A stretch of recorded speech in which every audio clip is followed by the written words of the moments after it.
Hello and welcome to Marketing Pillars Through History, the only game show where your knowledge of marketing campaigns matters. Now, let's start by introducing our two contestants today. First, we have Diyana. Hello, hello. Diyana, how you doing today? I'm doing pretty good. I'm all right. I have a hat on. Yeah, COVID's been treating you well? No. All right, well, let's have some fun today. And our second contestant is Andie. Andie, how you doing? We're good. My hair's green today. Oh, really? I have green Wow. hair. For any viewers who are watching, yes, my hair did change. Huh. Oh, before we begin, a disclaimer for the viewers. Diyana and I are together because we were in our little quarantine bubble, so we are safe. Jacob is still far away from us, unfortunately, so he cannot be with us in our little quarantine bubble. But we are safe. We're okay. My bubble is very far away. All right, ladies, ready for me to reveal the topic of the day? Heck yeah. Yeah. Let's do this, cowboys. We will be talking about the Roaring 20s. Now, let me set this up for you. It's the 1920s. It was a decade of exciting social change and profound cultural conflict, with growth of cities, rise of consumer culture, and upsurge in mass media. You can just imagine the buzz, right? Mm-hmm. Yeah. I mean, this year's Yeah. the Roaring 20s. A little bit of buzz. Oh, fair. It was a decade of prosperity and rebellion against cultural norms. The times were full of jazz, marathon dancers, bathtub gin, flappers, and bootleggers. But it also saw numerous advancements in the business and marketing sector. Okay, I have an important question to ask, not to interrupt you, but if we were all in the 1920s, who would we be? Because definitely I would be a flapper. I would, like, go against the norm Oh, yeah. on purpose. I would cut my hair short just to, like, make my parents mad. I'd be like, teenage rebellion. I don't know what I would be. I'd probably just be a business guy or something. What would I be? Like, I don't know. Farmer. Probably the same as you. Did you just call her a farmer? I mean, No, farmers I are would the- be a farmer. He would be a farmer. I'm being fair. I don't know what I would be. Yeah, probably a rebel. I'd probably meet you in, like, a speakeasy. And then Jacob would probably wander out of his farmland and then go, or you would make moonshine. Oh, You think yeah. I'd be a bootlegger? Yeah, you would be a bootlegger, and then we would find out because you would sell your products to the speakeasy, and then we would want our own, like, stash. Yeah. So we would probably buy it. I don't know if I'm that rebellious. I think I'm the least rebellious of us in this group. So, speaking about a group, let's start by catering to our contestants. Yes, let's talk about women. Oh. So, to say that the women of the 1920s changed the gender landscape would be an understatement. The young women at the time, known as flappers, were known for their energetic freedom, embarrassing lifestyles, and often outrageous, immoral, and downright dangerous. And the fashion? Oh my god. Beaded evening dresses, fur coats, feathered headbands, and argyle socks. I mean, what a time. Even this iconic perfume was released in 1921. Alright, so for you guys, name the brand. Is it La Femelle Prada, J'adore Dior, Chanel No. 5 by Chanel, or Victoria's Secret Pink? Alright, you guys ready? Are we... And the answer is Chanel No. 5. Oh! E for I knew it. beautiful, j'adore you. Alright, so that is 1 point for Deanna. Yay! Go ahead and tally that up. Yeah. I'm already losing. How? I know my Miss Coco Chanel was alive during that time, so... She was? I didn't know that. Yeah, she was, wasn't it? Yeah. And she launched this scent because she wanted to embody the modern woman that she herself Yes, was. Miss Coco. We're for you. Yeah, definitely. And I mean, new and modern indeed. Like, this is right when women earned the right to vote, and flappers pushed barriers and economic, political, and sexual freedoms for women everywhere. Liberation. They also had a significant impact on the market, on marketers and advertisers alike. When sizing up the consumer in the 1920s, it was impossible to overlook women due to what? A, women spent the majority of the household money. B, they had a new political presence. C, their crucial role in forming trends, or D, who runs the world? Girls! Oh man. Okay, are we starting? Mm-hmm. And that is 15 seconds on the clock. Go. Oh God. Wait, can I just say something before we start with this one? Yes. Are you gonna be a social justice warrior? Yeah, I mean, sorry. I don't know if this is true or I'm remembering wrong, but wasn't Coco Chanel a Nazi supporter? Dude, I don't know about that. I don't know. She is. We could put like an info thingy at the bottom, you know, just to like verify. Correct us if we're wrong. We're just gonna look at sources later. We're just to check. We're talking about leaders in industry and marketing. We don't need to be talking political. Jeez. I'm just saying, historically, historical facts. All right, 15 seconds on the clock now. All right. I believe time is up. Would you care to reveal your answers? B, they had a new political presence. I love how she wrote like question marks. You can see my confused face, like. Interesting. Good illustration. I won't be giving you points for that, but hurrah. And Andie? Okay, I drew a heart for you because I didn't know we were drawing, so I wanted to be competitive. Wow. All right. I said A because women got taste. Women got taste. You know what? A is actually correct. Women spent the majority of the household money. Because, like, women got money. Women got money. You know why? Because if they have to deal with their husbands, they gotta have some, like, yeah, they gotta have some money, you know? They gotta have some fun. Interesting you say husbands, because women controlled and did 80 to 85% of the nation's retail buying. And this was often because they were the family's purchasing agent. Like, guys just, I guess, didn't want to pay for anything. They were just like, you know what, honey, you go do it. You go buy everything. Here's my checkbook. Yep. Have fun. And the best part is marketers took this information and ran with it. They started producing advertisements that had, like, higher emotional value and often capitalized on the sense of longing. Wow. They really said women got feels. So we're gonna capitalize on that feels. On that feels. Yeah, they basically said you got a heart. What's a Bruin in this time? What's a Bruin in this time? Funny you should ask. So, marketing at the time meant setting a firm strategy according to realistic observations of available customers. So, kind of like what we do now. And advertising heavily to those customers. So was this more of like a consumer market then? I mean, like, obviously it's a consumer market, but when you said targeted, is that when it first began with like...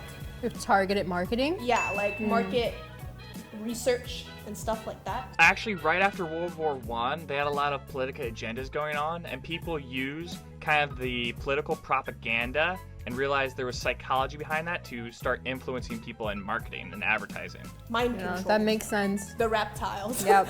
Illuminati. You're like... And right at the time, the technological revolution was happening, and thanks to this, it made producing publications cheaper. It went from 35 cents, which was kind of expensive at the time, to a reasonable nickel to produce an ad. Oh, wow. What's a nickel? It's like... Oh, yeah. That's like 5 cents our currency. Oh, yeah, that's what I thought. For marketers at the time, it was a period of experimentation and target audience analysis. For example, during this time, General Motors introduced the concept of financing vehicles. And this opened up the market and made having a car more accessible to the middle class. Now, question. With business thriving and competition growing, pioneers of marketing learned the importance of doing what to set themselves apart and give their companies an edge. A, reinventing, B, advertising, C, lying, or D, differentiating. 15 seconds on the clock. Whoa, okay. Pioneers of marketing learn the importance of doing this to set themselves apart and give companies an edge. Oh boy. Okay. Okay.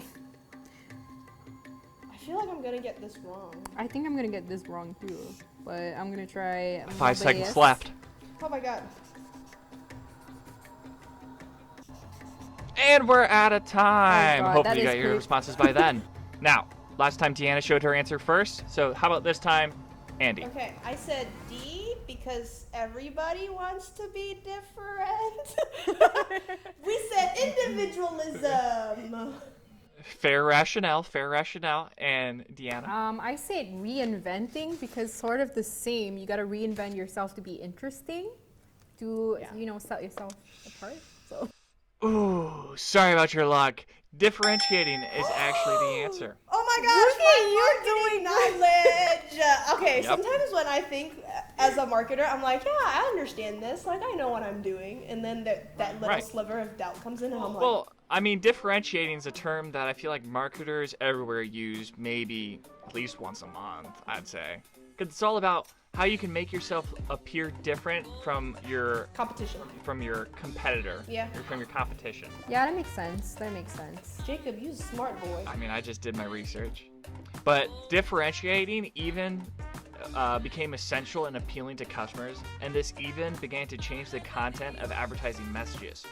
Before the 20s, advertisers mostly sought to inform a customer about a product, do the hard sell. Now, however, before the 20s, advertisers sought to inform customers about products. However, now with steep competition, the main goal was to create a desire to purchase products. Oh my god. Interesting. Now, by the 1920s, the majority of marketers sought to foster the idea of what through consumption. A, belonging, B, showing financial status, or C, instant gratifications, or D, social participation. And I'm gonna give you 30 seconds because 15 seconds is very short time. Yeah, 30 would be good. Well, okay, my question, this could be all of it. Me, all of the above. D, all of the, E, all of the above. There was a particular one. Now, some of these do apply, but I am searching for one answer. All right. I'm gonna get it wrong again. I don't. Yeah. This wasn't one of my better questions. I'm sorry. No, it's actually good. It's good. It's hard. I'm learning things. She's learning because she's the designer. Yeah. But she got taste. That's why I said women got taste. Women got. Look at her outfit. She got taste. I'm just saying. Hey. We also look like we could be part of the Mumford and Sons. Oh, look at Jacob wants some credit too. Okay, fine, Jacob. You're beautiful. Look at your little bow tie. You look like a little professor. We love He's that. so cute. Definitely don't look like I could be in Mumford and Sons, but You look like you could be the manager of Mumford and Sons. It's what every young adult wants to hear. Hey, you make good money. If your band does well, you make money. He could be our manager. I'm already making so much money from running this, game show. So it's true. Yeah. Because he made hard questions like these. All right, let's go. All right, let's 30 seconds on the clock. Lock in your answers.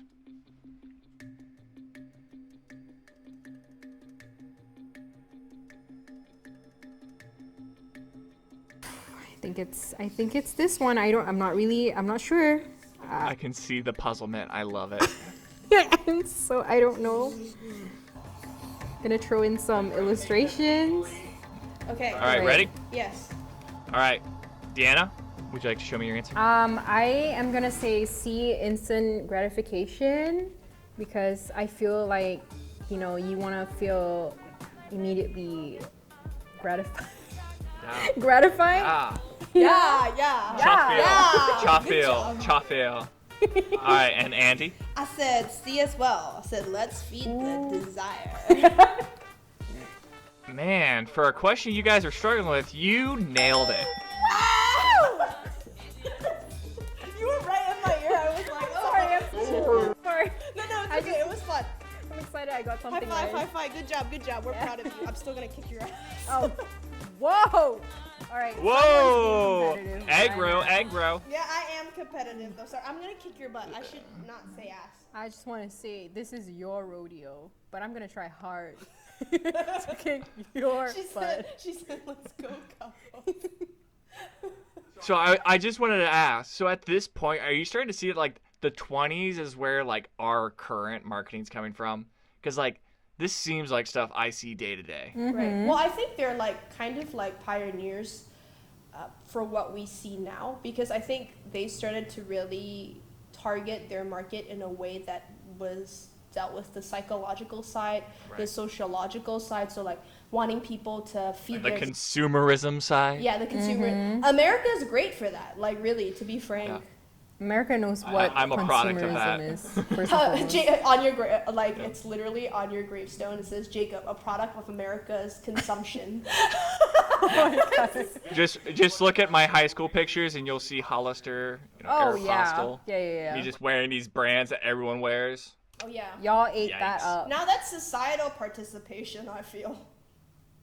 So another parallel is due to the pioneer Claude C. Hopkins, and he wrote Scientific Advertising, which is one of the most valued resources in the advertising industry. Many marketers even today are still using his techniques. And while he produced numerous persuasions and rhetorics that are currently used in marketing, he also developed a way to test advertisements' effectiveness. One such technique that Hopkins developed involved testing multiple variations of an advertisement and seeing which produced the best result.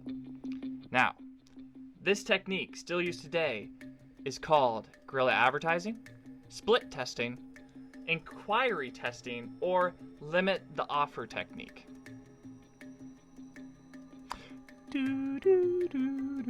It's probably copyrighted. I can't do that. Well, you could if you were singing it. I got to write my answer. I'm a singer. Oh my god, I don't know what. Oh my god, I don't know. So when Diyana's having a crisis, I'm and then literally. I'm like, I know the answer. Like a freaking like. Literally, I don't know. 7 seconds left. All right, and that is time. Oh, Put down your God. pens and quit your inquiries. And, Andie, what is your answer? I said B for split testing because we gotta make sure which is the best. So we gotta see which wins the race, A or B.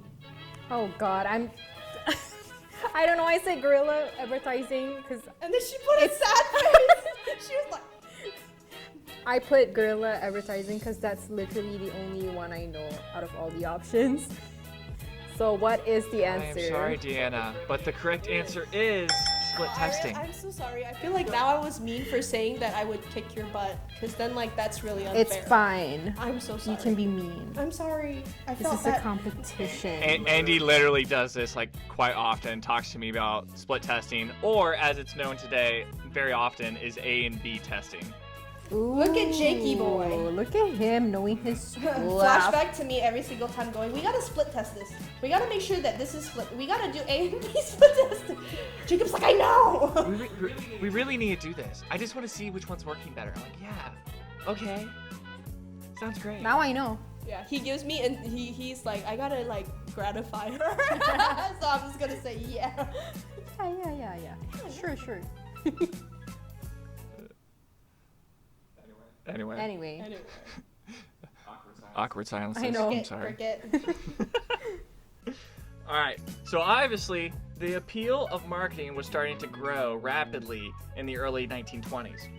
And during a single year, major advertising campaigns would rescue 2 fading products so successfully that the entire advertising industry would be left to ponder what lessons they offered. Now, I'm going to be telling you about these 2. The first one,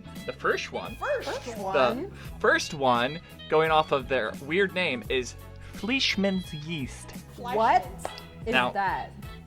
I said it was Fleischmann's. My mom said, oh, we just always called it Fleisch. I'm like, Fleischmann. Was okay. she alive So, during this so time? if you want to...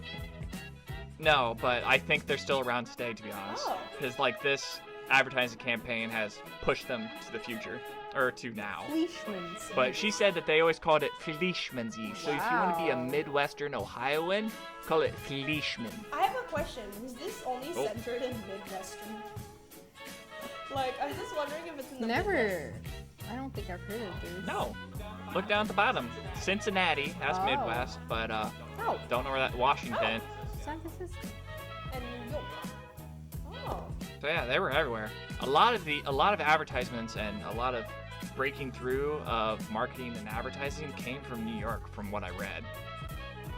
But I feel like that's to be expected. Yeah, I mean, yeah. New York was like at their peak of New marketing. York, New York. Copyright. So, let me give you a little background information about Fleischmann's in the 1920s. So, they started by taking a hit. So, due to prohibition, one sale outlet for yeast had already been destroyed, and they faced a steady decline in business. So, what's there to do but completely reinvent the market for yeast? And the timing was perfect because the masses put a lot of faith in unproven sciences. So, Fleischmann devised a way of selling yeast by advertising the product's additional values. Now, my question, what effects do you think he advertised? A, as a composite accelerator. B, to give hair a luxurious shine. C, as a multivitamin or a vitamin and a laxative. Or D, as a contraceptive. That's a lot of things. I'm sorry, can you imagine someone said like, yeah, rub yeast all over that, and is that how yeast infections came to be? No. No. The first plan B, am I right? Wait, okay. This is really funny to me. Misconception. It is something like yeast, but it's not yeast. I just think it's funny that it's like they were like, you know what, just like buy our Fleischmann's yeast. I don't know, something with an FL. Y'all don't want to get preggers, y'all don't want to have 11 kids, use the Fleischmann's yeast. Oh my gosh, hire us. Yeah. Okay. Oh. Anyway, 30 seconds on the clock. I am watching now. Go. I'm like looking at you like, Don't look at my answers, you Like- cheater. what do you have? No peeking. No. Oh god. I'm gonna doubt that Andie knows this off the top of her head. I know this. Oh my god. All right, and we got about 5 more seconds. And time. Andie, would you care to reveal your answer? I said C for pooping. Because it's a laxative. C for pooping. Okay. And Diyana? I said D as a contraceptive because for some reason Andie got into my head about the contraceptive. The fact that I like immediately started laughing. And then I just had to say D. The answer is actually C, a vitamin and a laxative. Oh my god, you're killing So, Can you imagine me as a 1920s marketer, me like it. writing? You would kill it. and Just like, let me tell lies. and the Fleischmann recommended that you just ate 3 cakes daily. Could you imagine? What does that do to your body, like that much yeast? Is it really? That's really But unhealthy. Yeah. It's healthful. so they started the 1920s just saying that they were a vitamin, and then like 2 years later, the vitamin market started getting very saturated, so they changed pace and started advertising it as a natural laxative. Oh, I thought they did that because people were eating it and then shitting themselves. Then they were like, wait, this is a PR crisis. Let's market it in a different way. But it might not be a PR crisis because they went on to start running contests, and those contestants gave them testimonies that they would start running as advertisements. And the advertisements were so similar to like the magazines or newspapers, you could get fully immersed in someone's testimony before ever realizing it wasn't an editorial feature. That's actually really smart. Like Wow. the way they would disguise their right? content, because like if you think about it, it's all about their content, what they're saying to the public. So did people really say in their testimonies like, I shit my pants because of Imagine it's like Fleischmann's yeast. It really clears you out. Fleischmann's yeast really makes you run for the toilet. Yeah, you truly ran. I was so constipated, and then I ate this disgusting yeast. Yeah, I haven't been able to eat like poop for 3 days. You should try this. And then I ate 3 cakes daily, and I've been pooping ever since. They built an empire off this. Like, they had European doctors coming in saying it was doctor recommended. Like, this is where that whole this comes doctor recommended, started happening was in the 1920s. Okay, listen, 1920s, like, it slaps. I know that time wasn't great. We had a lot of, like, a lot of issues during then, as we do now. But, you know, with, like, the stock market crash and the Great Depression. Yeah, it wasn't great. So it truly slapped. That was sarcasm, by the way. It wasn't great for some people, but the fact that their marketing was, like, top tier. Like, it was smart. It was that's where it all started. Like, I gotta say, if you can really sell something at a high price, because they had this in, like, luxury magazines, saying it was, like, exclusive, like, high dollar, given its disgusting taste and a lack of an apparent proof that it actually worked as a vitamin or laxative, I mean, I feel like that's the power of marketing right there. Well, yeah, because, like, that's amazing. To That be honest, like, to charge top dollar for crap, that's marketing. I mean, if you think about it, they even now marketing is classified as changing people's minds doing something new, you know? I bet, like, when they introduced, like, the Sunday ice cream, not everybody was like, that's amazing, I want it. Or, like, if they were introducing toothpaste. Change people's minds. I want to say the biggest lesson I learned from this is how powerful advertising can be and how dangerous false advertising can be. 100%. I think during this time they were testing the market so much, they were saturating with so much of this visual content that people just didn't know what to believe in, and so they believed in everything.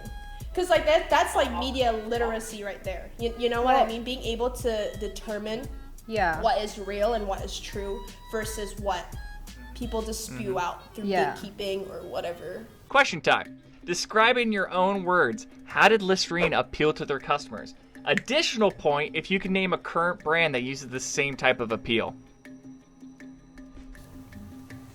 I hate you. And by the way, this is whoever answer I like most. Oh, and this is 2 points. Wow. He's probably going to pick you just to spite me. So I'm judge, jury, and executioner. What's up? He's judge, jury, and executioner. He's right. Oh, God. What am I going to say? I have the bow tie. I have the power. He's the professor. I'm gonna write it as if I'm really, like, the marketer in that time. That's right. Okay. Okay.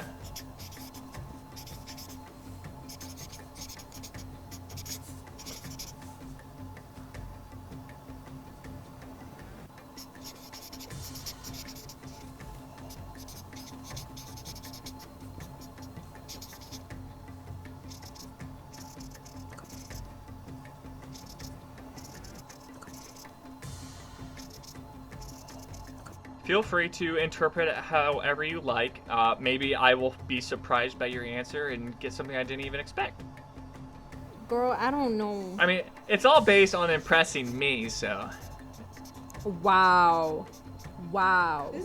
This is women having to impress a man.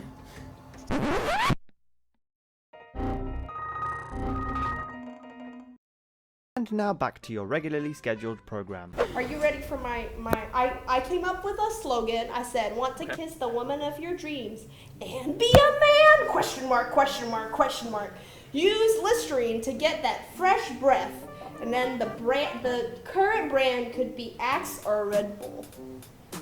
Okay. Because they always use, like, be a man. I mean, Red Bull is like wings, but still it's like a very manly thing.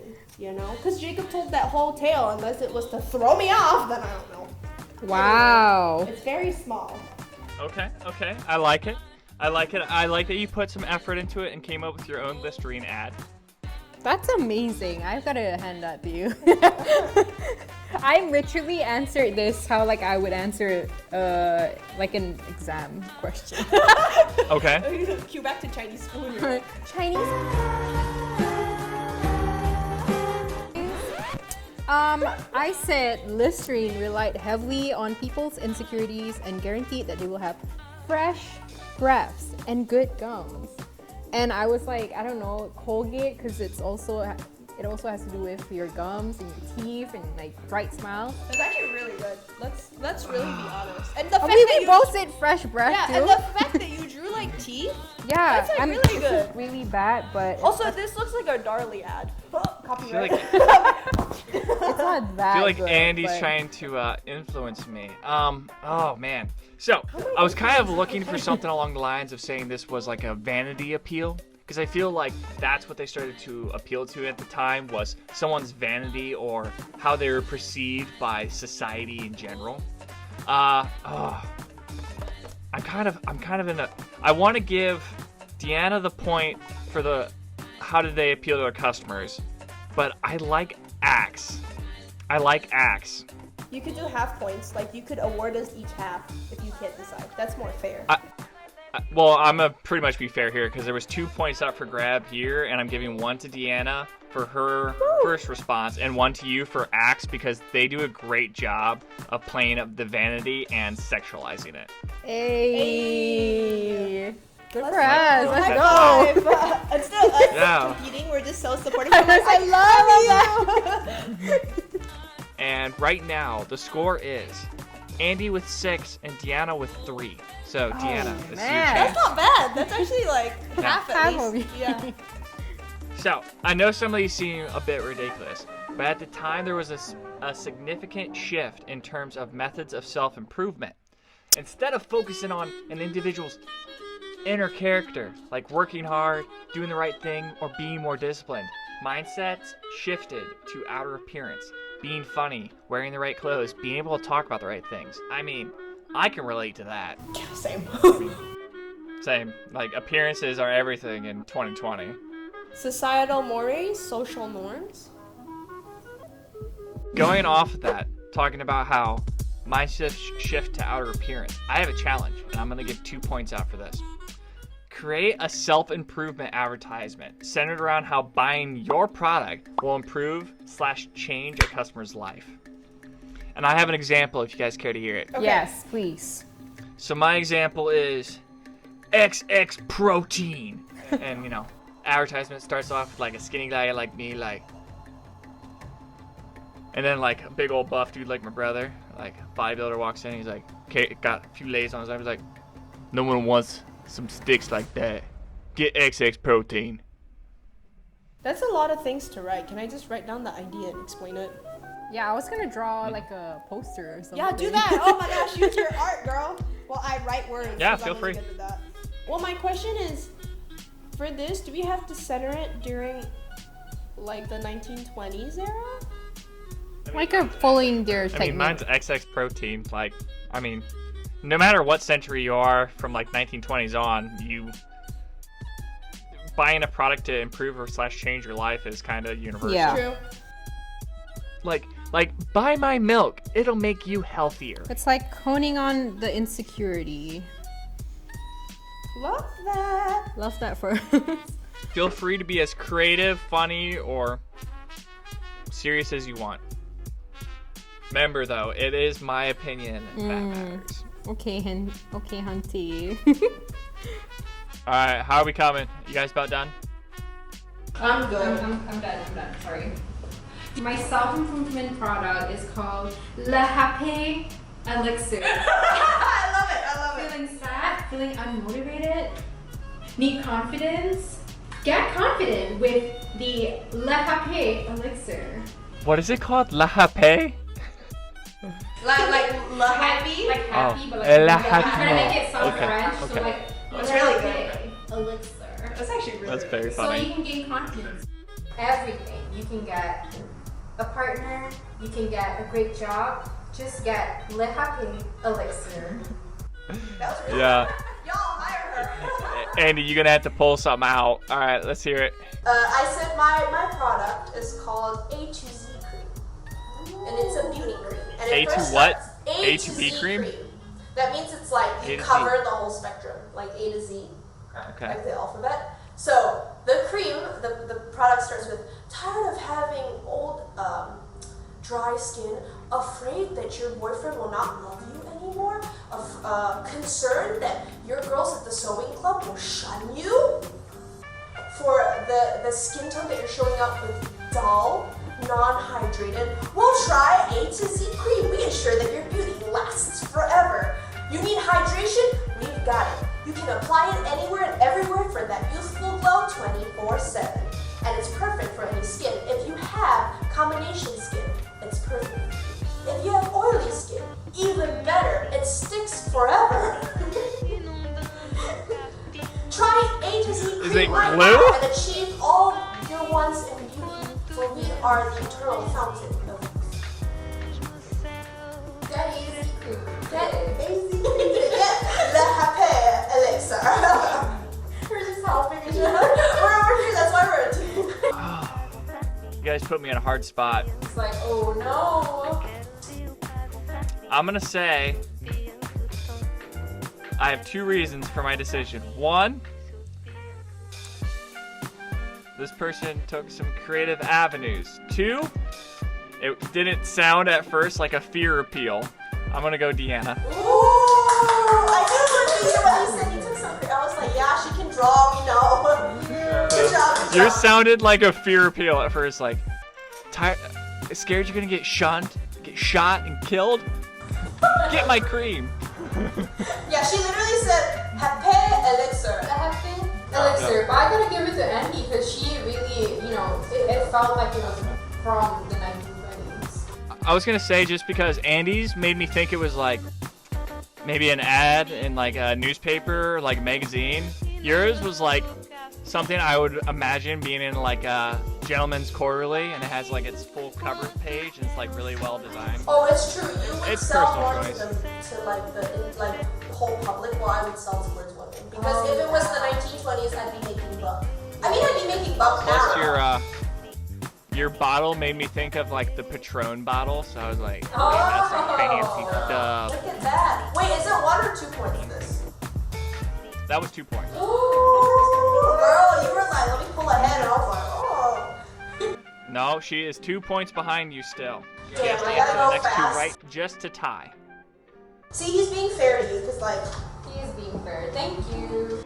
So I think what we can garner from this is marketing techniques have evolved slightly, but since the 1920s, a lot of our backbone comes from that, and we've evolved off of it.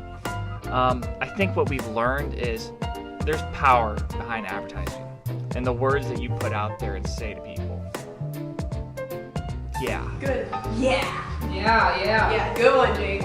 Works really do hold. Wait, what's the quote that they always say? Where the pen is. Mightier than the sword. Oh yeah, the pen is mightier than the sword, and clearly they have proved that because you can really hone into like people's insecurities with just a few words And images. and images. It really says a lot about people last time. Oh my god. I mean, same though. SJW to the rescue. We love that. That was good though.